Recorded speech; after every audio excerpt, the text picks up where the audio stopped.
Welcome to the show. The show that'll blow your socks off. With lots of classic tracks we all love.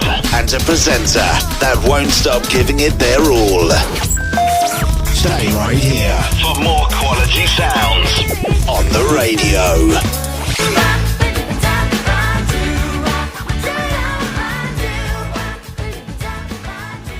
Zuzu Radio dari 100,5 FM, suaranya kamu, temannya kamu, setiap waktu. Puing-puing janjiku, pugar kembali untukmu. Segala denyut nadi memanggil, kamulah satu-satunya. 100,5 FM, Zuzu Radio, suaranya kamu, temannya kamu, setiap waktu. Gimana nih kabar Zufems di luar sana? Semoga sehat walafiat ya. Oh iya, sekarang udah melewati lebaran. Jadi minal aizin wal faizin, mohon maaf lahir dan batin. Nah, hari ini gue bakal ngebahas sesuatu nih yang menarik banget. Apalagi buat lo semua yang suka dunia media atau ada yang kepikiran buat jadi penyiar. Kita bakal bahas tentang jurnalistik, penyiaran radio, dan perannya dalam program siaran. Nah, diawalin dengan namanya jurnalistik radio, yang artinya itu proses mulai dari nyari berita, mulai informasi, sampai nyampein pendengar lewat suara. Dan pastinya harus tetap berpegang pada prinsip jurnalistik, yang contohnya itu akurat, jelas, dan bisa dipertanggungjawabkan. Di zaman sekarang, radio juga ikut berkembang. Nggak cuma siaran biasa, tapi juga udah masuk ke streaming, podcast, sampai ke media sosial. Jadi, radio tetap bisa bersaing di tengah perkembangan teknologi yang makin pesat. Sekarang, kita bahas soal penyiar nih. Karena radio cuma mengandalkan suara, berarti cara ngomong lo semua harus benar-benar diperhatiin.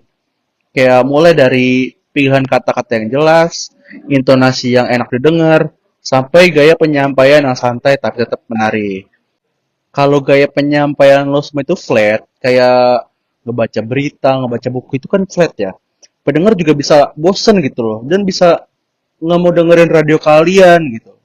Terus juga nggak semua informasi bisa dijadiin berita, karena ada juga namanya nilai berita, kayak sesuatu yang baru, punya dampak ke banyak orang, atau hal yang unik dan menarik.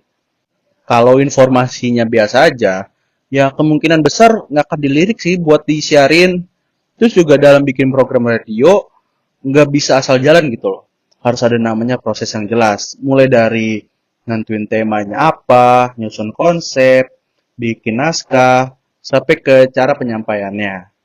Dan yang nggak kalah penting nih, ada namanya evaluasi.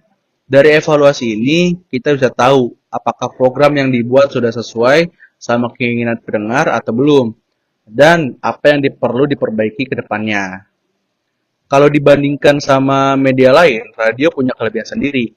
Radio itu cepat dalam menyampaikan informasi dan bisa didengar kapan aja, sambil ngelakuin aktivitas lain. Tapi, kekurangannya itu, informasi di radio biasanya cuma didengar sekali aja.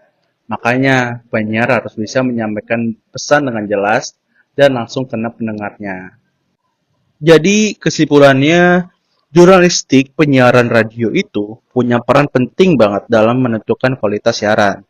Kalau dikelola dengan baik, radio nggak cuma jadi hiburan, tapi juga jadi sumber informasi yang bermanfaat buat masyarakat. Makanya itu, dari teman Zufeps di luar sana, yang masih bisa dengerin berita, bisa menerima informasi kayak yang viral, itu melalui radio. Nah, ngomongin soal yang viral nih ya, ada beberapa di platform X, itu ada sebuah perdebatan gitu, tentang alumni UIN yang kebanyakan pengangguran.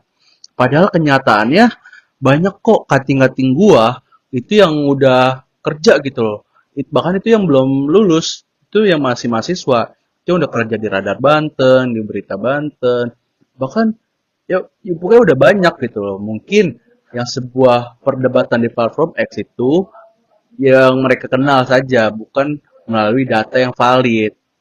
Padahal kenyataannya mahasiswa UIN atau alumni UIN juga banyak loh yang dapat kerjaan melalui jurusannya atau bidang profesinya gitu loh. Bukan kebanyakan sebagai pengangguran.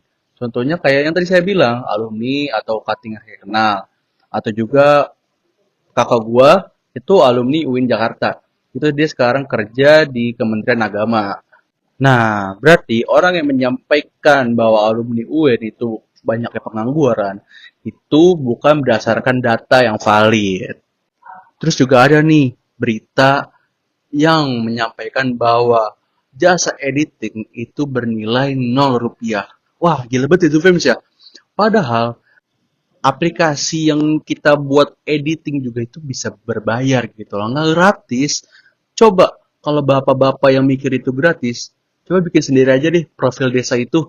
Nggak usah mengandalkan anak muda untuk segala kekreativitasan. Jadi menurut saya bapak itu jangan menilai atau merendahkan pekerjaan seorang sih Pak. Karena bapak nggak tahu gitu loh susah mencari ide gitu. Itu juga lumayan susah. Yang penting tuh idenya itu susah Pak. Nah nggak kerasa nih waktu dari pengunjung acara aja ya. Makasih buat kalian atau buat Zufem di luar sana yang masih dengerin gua dari awal sampai akhir. Tetap stay tune di Zuzu Radio 100,6 FM. Suaranya kamu, temannya kamu setiap waktu. Gua Muhammad Azri Fakih pamit undur diri. Sampai ketemu di siaran berikutnya. Dadah dan tetap positif.